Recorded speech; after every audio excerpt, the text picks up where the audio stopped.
So cool. Well, this is Kat Sancic with the Revenue Accelerator. I didn't let my guests know that I was starting, but I'm starting.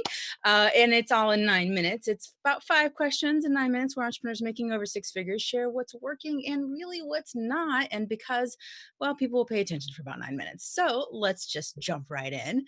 In a sentence or two, tell us about yourself and what results you actually help your clients achieve. Excellent. I'm Michelle Bridger. I own an agency that works with authors, speakers, coaches, consultants, and a few wonderful brick and mortars.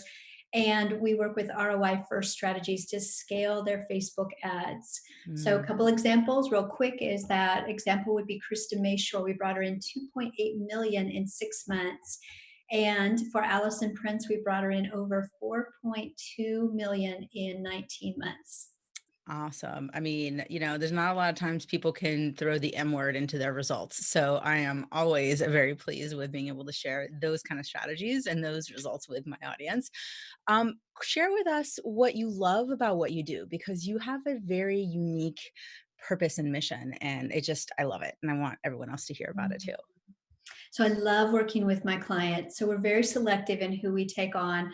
But my clients are really passionate about giving great content and making Mm. life changing transformation for their clients. And so it is a joy to help them, to really support them to get their mission out in a way that they really could never do with organic traffic. So once they give me and have refined their offer, Mm. then we can take it to town and we can do amazing things with that offer and grow it exponentially in a way that you couldn't from other platforms. Yes, and you said something that is critical, and it's something I do a lot of organic lead gen, and I focus my clients on that. And there's a kind of like a Venn diagram. There's kind of the world I work in and the world you work in, and there's this point where they meet. And I love it because it's all about what you just said, which is getting your offer selling.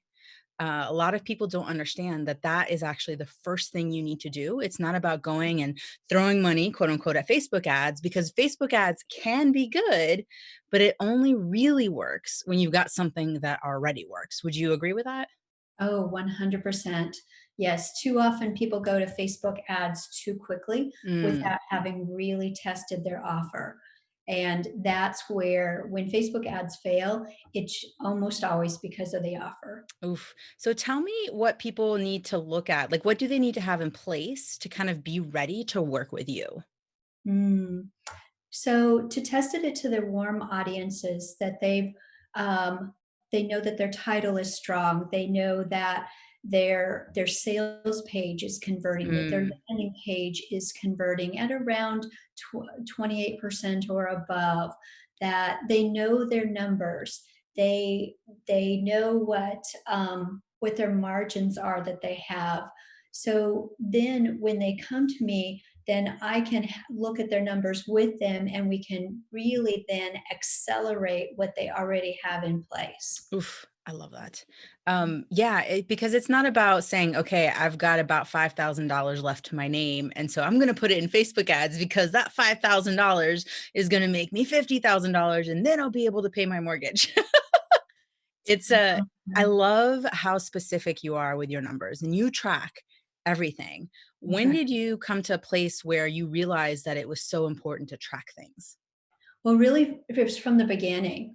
Mm. But even as we grew as an agency and developed and honed in those skills even more so, just really like what we are committed to is the ROI. Mm. But if the sales page isn't converting, if the landing page isn't converting well, if we're not getting the clicks we want in certain places, Mm. then we can't succeed to get the ROI we want. And that's really painful for me because I'm really committed to my clients. We're really committed to results. And so we have to know our numbers at every single juncture. So we have these beautiful spreadsheets that day by day bring in the data. And my clients are just like, wow, I never understood my numbers like this until we started to work with you. And that's a cool thing. My, like, Excel heart just kinda skipping a beat there because 'cause I've seen fancy spreadsheets and I love them. I'm not gonna lie, I'm a big dork when it comes to tracking, and a lot of people forget that as a critical part. I mean, it's one of those administrative kind of things that people don't do. And it starts with tracking your leads, especially if you're not in a place where you're, able to put Facebook ad money in. And really, and correct me if I'm wrong, but a lot of times Facebook ads start off as kind of a I forget the term. It's a basically the funnel feeds itself. So basically you're not making money from the Facebook ads. It's kind of like a sunk cost essentially. Mhm. Because what you're doing is you're building kind of the brand and the recognition and all that other stuff. What would you advise someone to do as it relates to if they're looking at Facebook ads, what should be their next move? If they're in that place where they can spend marketing money and not have it be hurtful to their lifestyle, essentially. Okay. So if they have, if they're starting to have money to spend, that they've already honed in their offer, they're like, yeah, this looks like it's a go. They're ready I'm to gonna have scale with ads. uniform. Yeah. Yeah.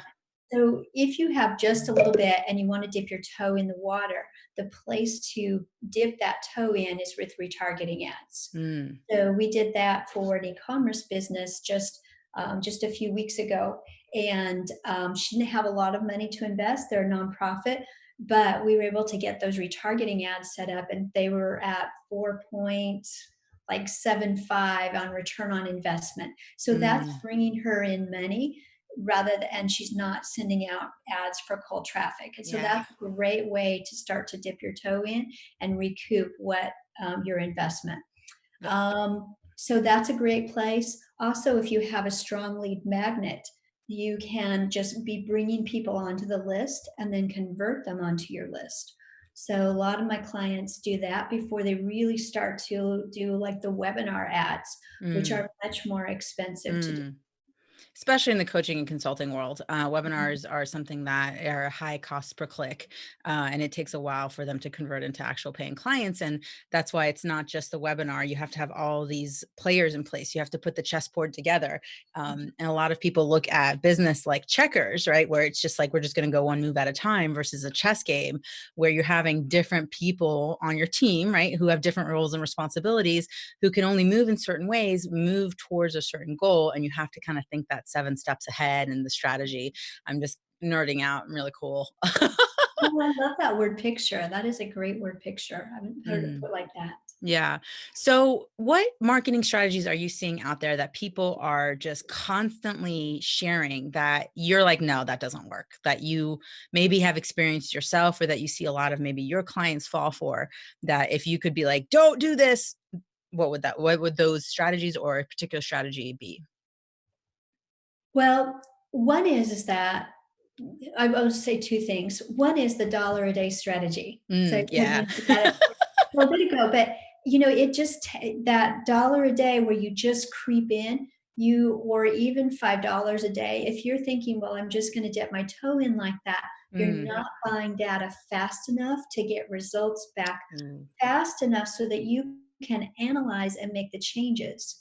So, but if you really had a converting offer, well, first you'd spend a lot more than that, but you just Yeah. can't get results fast enough, and it's frustrating to people because they don't know what to change, and information is coming back too slowly. Right. And there's The so other many one, data points. Yeah. yeah, there really are. And the other one is more a piece of advice, and that is that it's easy, Mm. that you set it up and you forget it, and you go to Bali on vacation and you live your life on the beach with a laptop in the sand on a launcher. No.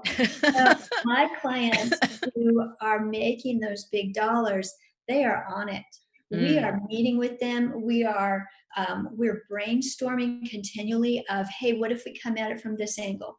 What if we create a lead magnet like this? What if you did this? And so we're leading the strategy, but my clients are just there. We're talking about, hey, let's try this for a split test. Let's do this. So it's never set it and forget it.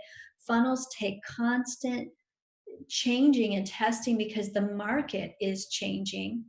Your people, what they need is changing, and you have to constantly refine it to meet those needs. Never set it and Amen. forget it. Yeah, the laptop lifestyle, right? Quote unquote. Those people, when they're taking those pictures on the beach, they're not showing all of the work or maybe all of the people that are supporting them, right? It's not just them and their business. And that just, looks at what kind of business do you want? How do you want to scale it? How do you want to show up? And figuring and understanding that, like you said, it's not I'm going to put a certain amount of money in and I'm going to take a certain amount of money out. Because you have to keep feeding the funnel, and feeding the funnel costs money, and people fall out, and people are fickle because people sign up for free stuff and then they don't follow through. But Mhm. understanding that there is a process, there's a system, and it becomes a machine. But just kind of like any well-oiled machine, takes different mechanics, different levers. You have to adjust, you have to oil it, and sometimes things break and you have to kind of figure it out. And like you Mhm. said, it's something that takes time to set up. It's not like you can set up a Facebook ad and, those like make $10,000 in, 20 minutes, ads that you see people do. There's a lot that goes into getting to that place, and they're not sharing that. They're just Mhm. sharing the final result. So, look behind the curtain, see what the process, and something that I've seen, and I'm sure you do this too, which is look at the person. Are they using the strategy that they're selling you? Because a Mhm. lot of times you'll see a disconnect with people out there who don't follow their process, who don't use the process to sell the process. Mhm. Um, so, speaking of using the process to sell the process, what is your favorite marketing strategy to boost revenues, to generate more leads? And, what would you advise someone in trying to implement that strategy? Well, what I still see working so much for well in Facebook ads is challenges. So Mm. they haven't gotten old. So currently we're running one right now, and have all but 700 leads for less than 75 cents. Like, I need to post that one because it's just so. Whoa, I was like, And then "What?" Say that again. yeah. Say it again. So almost 700 leads, Wow, and the ads are going to run until the 6th. So almost 700 leads as of today, and the leads are running less than 75 cents. that's And this incredible. is in the productivity niche. Now, Mm, and then they'll offer a productivity course when they mhm. do the challenge. But whether it's that niche or another, for Krista Mayshor's group, they did $100 paid challenge that went for 3 weeks, gave all kinds of great value to real estate agents. And then the upsell was to buy an offer that was in the range of 5,000 to 20,000. That was their best month, meaning Mm, they had a 15 return on ad spend, and they just crushed it that month. yeah, So, you can do, it's just a matter of testing different things. But what I've seen is still the challenges are still great. People love them. They love that small, actionable steps that they can do. And mhm. then you give the offer, so you're seeding the offer all the way along and then giving the offer at the end.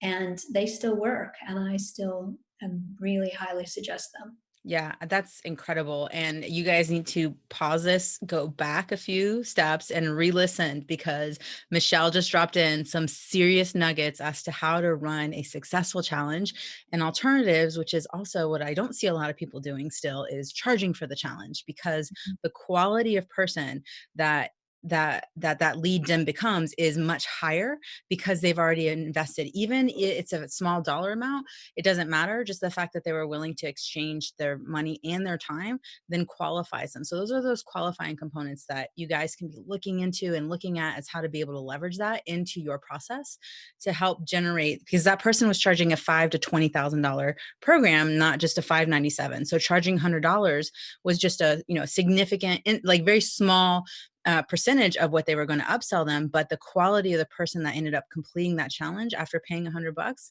because they probably saw results, is much more likely to invest at that higher price point. So just Yeah. things for you guys to be able to think about. The retargeting, I mean, lots of amazing nuggets in there.